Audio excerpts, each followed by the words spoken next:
Hi friends, मैं आकांक्षा Sharma GK with आकांक्षा में आपका स्वागत करती हूँ। आज हम एमपीपीएससी प्री टेस्ट का टेस्ट 96 पढ़ने वाले हैं। मैंने आपको बताया था कि मेरी जो टेस्ट सीरीज़ है वो 100 टेस्ट की है, मतलब उसमें 100 नंबर ऑफ टेस्ट 100 है। हर टेस्ट 100 क्वेश्चन का है।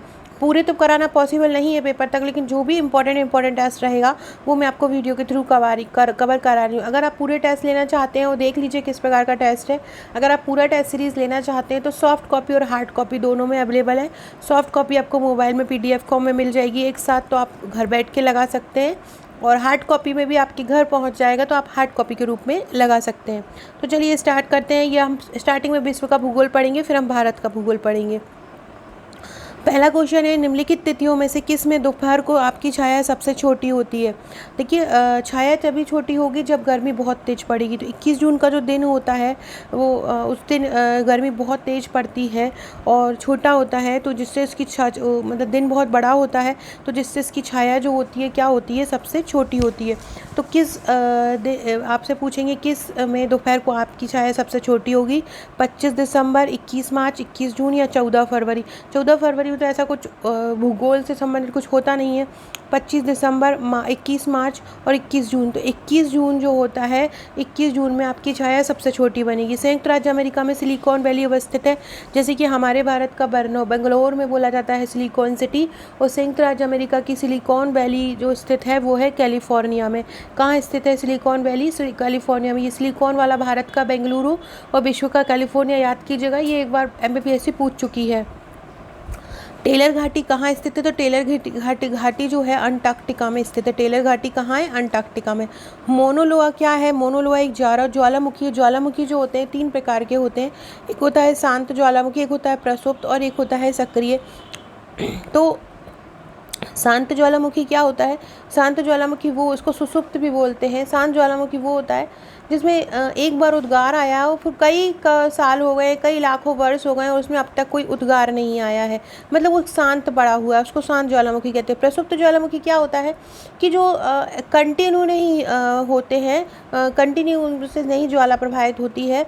एक बार जैसे फूट गए, फिर कभी कभी साल 2 साल और 100 साल, 15 साल, 50 साल, इनके बीच में इनमें प्रस्फुटित होते रहते हैं, मतलब सोते हैं और जागते हैं। सक्रिय ज्वालामुखी, जिनमें से हमेशा ही ज्वाला का उद्गार होता रहता है, वो सक्रिय ज्वालामुखी होते हैं।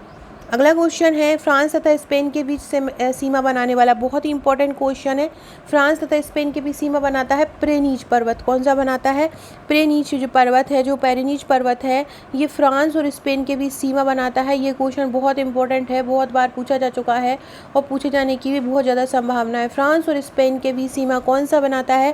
पेरिनीज बनाता है। स्पेन में भी पेन है और यहाँ पे भी पेन है, तो ऐसे याद रखिएगा, फ्रांस और स्पेन के बीच सीमा कौन सा बनाता है? पेरिनीज। माउंट एटलस कहाँ पे स्थित है? माउंट एटलस जो है वो स्विट्जरलैंड में है। माउंट एटलस कहाँ है? स्विट्जरलैंड में है।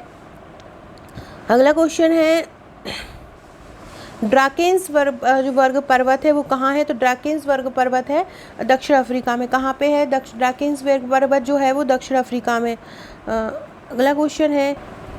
अगला क्वेश्चन है, किस महाद्वीप में एटलस पर्वत स्थित है? तो एटलस पर्वत स्थित है अफ्रीका में। एटलस पर्वत कहाँ है? अफ्रीका में स्थित है।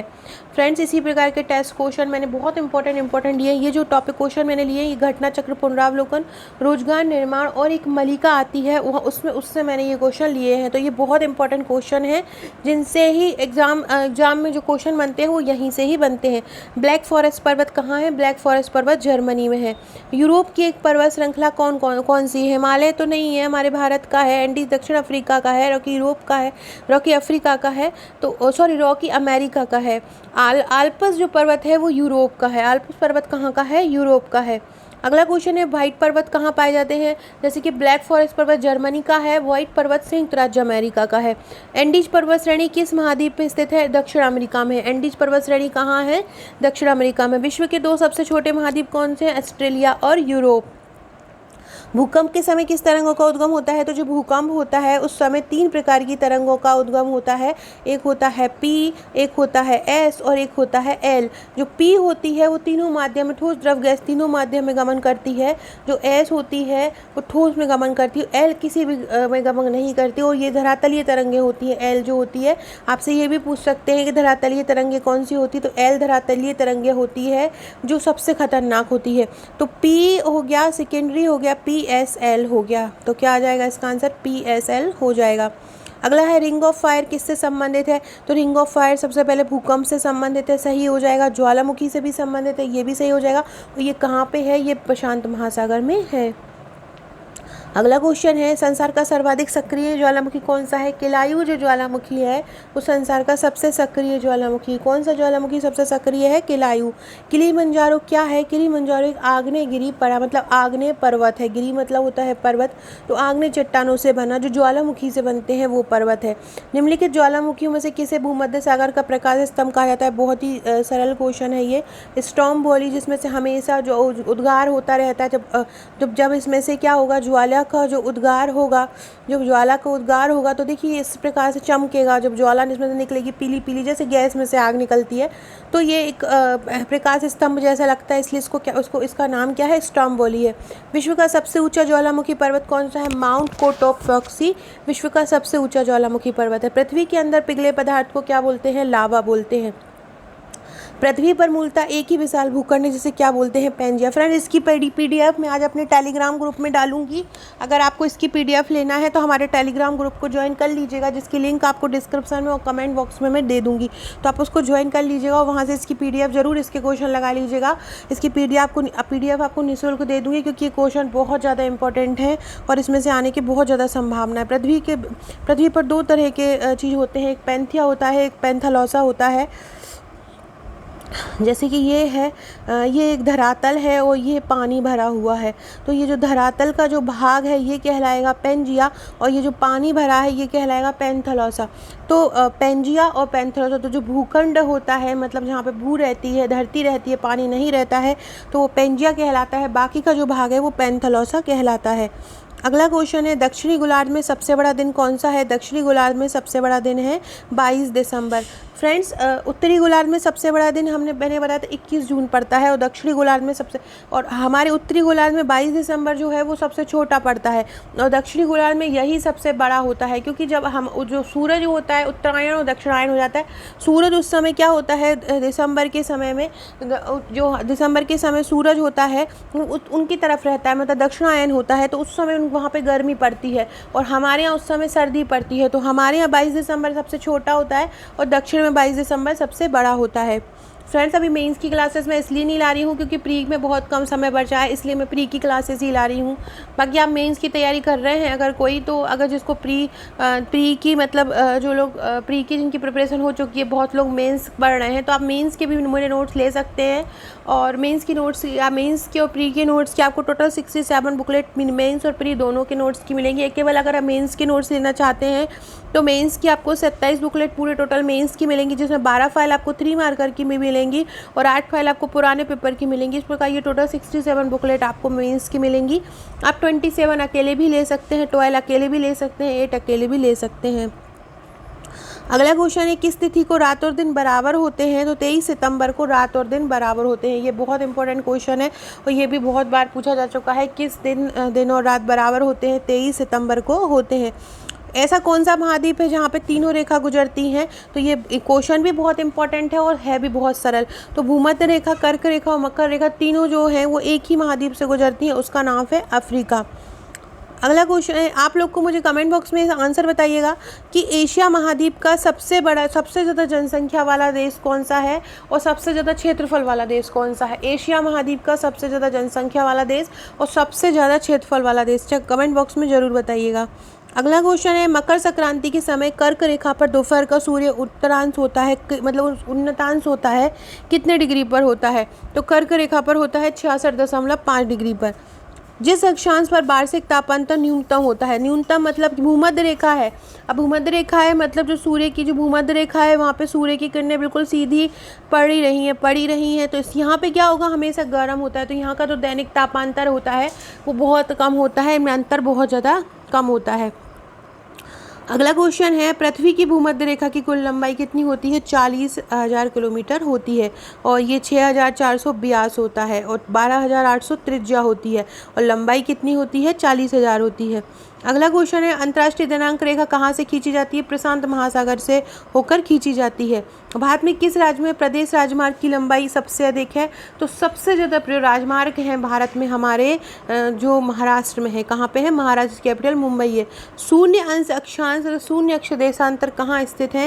ये भी बहुत इंपॉर्टेंट क्वेश्चन है कि शून्य अक्षांश तथा शून्य अंश देशांतर कहाँ स्थित है? तो अटलांटिक महासागर में स्थित है। कहाँ है? अटलांटिक महासागर में शून्य अंश अक्षांश शून्य अंश देशांतर उपस्थित है। चंद्रमा की पृथ्वी से दूरी कितनी है? 364,000 किलोमीटर। चंद्रमा की पृथ्वी से दूरी है 364,000 किलोमीटर। चंद्र ग्रहण कब होता है? जब चंद्र ग्रहण होता है तब क्या हो जाता है? तो चंद्र ग्रहण जब होता है तो सूर्य और चंद्रमा के बीच पृथ्वी आ जाती है। जब चंद्र ग्रहण होता है तो क्या होता है? सूर्य और चंद्रमा के बीच कौन आ जाता है? तो सूर्य और चंद्रमा के बीच कौन आ जाता है? पृथ्वी आ जाती है।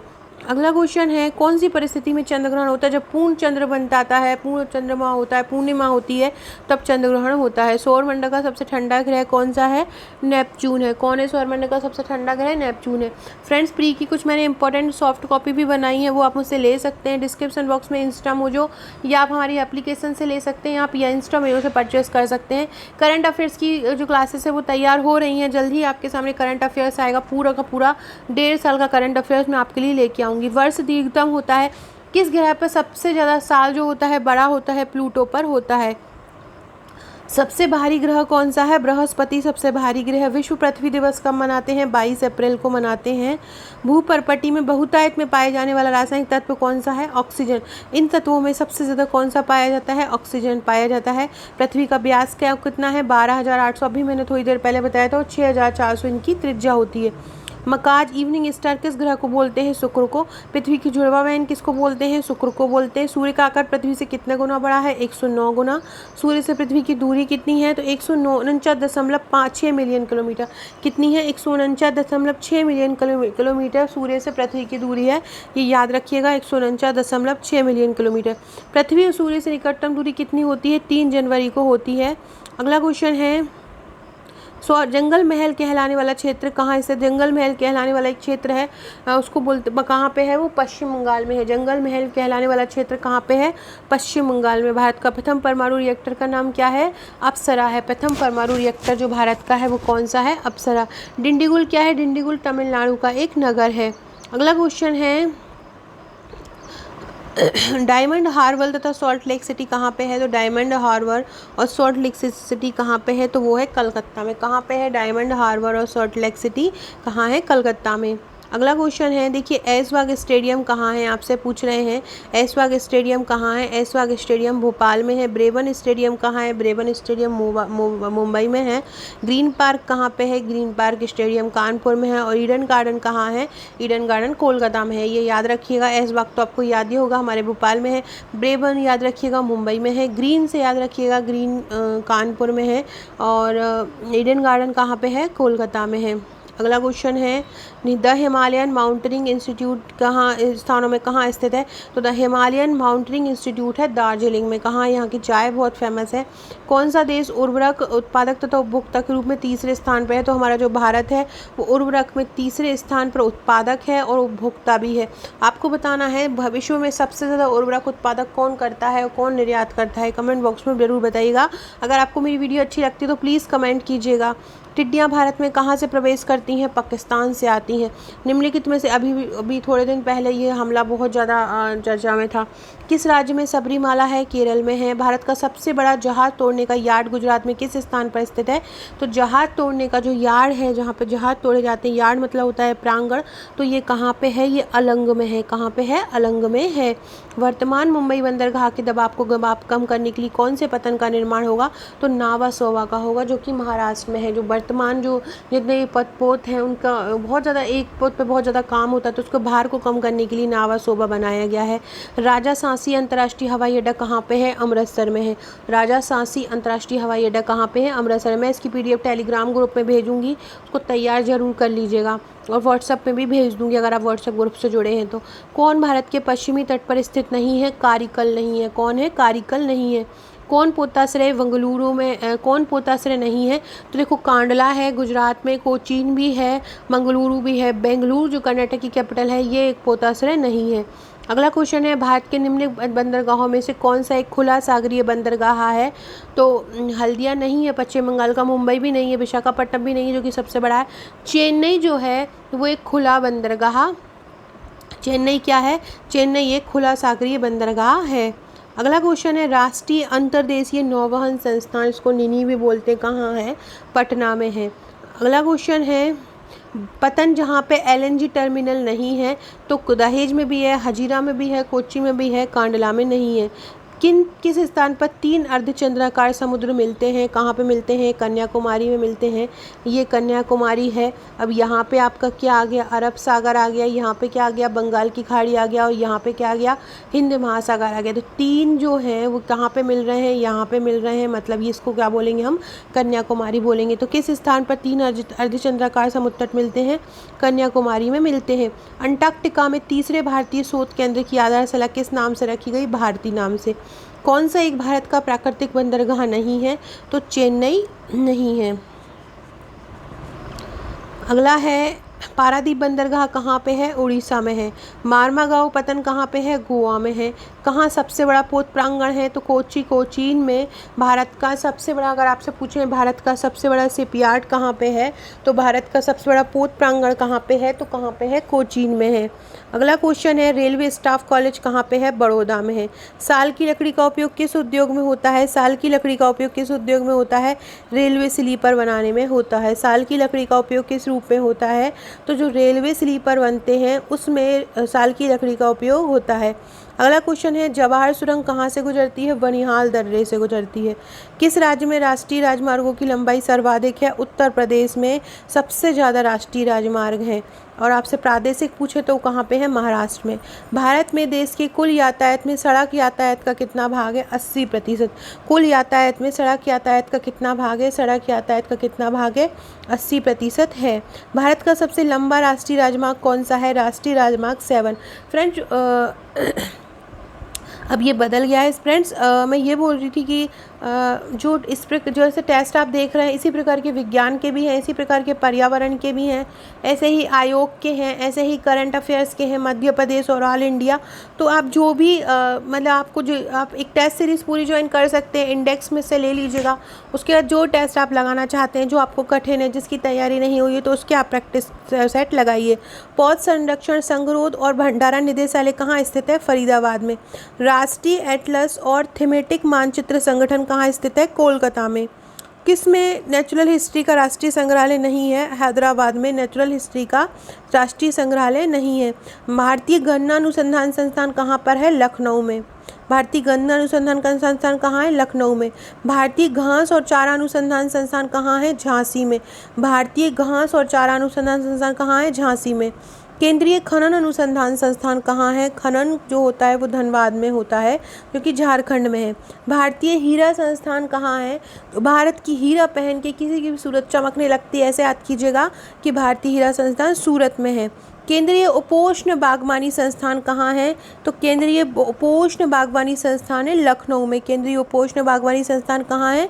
लखनऊ में है। फ्रेंड, वीडियो अच्छी लगे तो ज़रूर लाइक कीजिएगा, शेयर कीजिएगा और सब्सक्राइब कीजिएगा। राष्ट्रीय डेयरी अनुसंधान संस्थान कहाँ है? करनाल में है। भारतीय दलहन अनुसंधान संस्थान कहाँ है? दलहन कहाँ पे है? तो दलहन अनुसंधान संस्थान है कानपुर में। कहाँ है? कानपुर में। भारतीय शाकभाजी अनुसंधान संस्थान कहाँ है? शाकभाजी अनुसंधान संस्थान है वाराणसी में। कहाँ पे है शाकभाजी अनुसंधान संस्थान?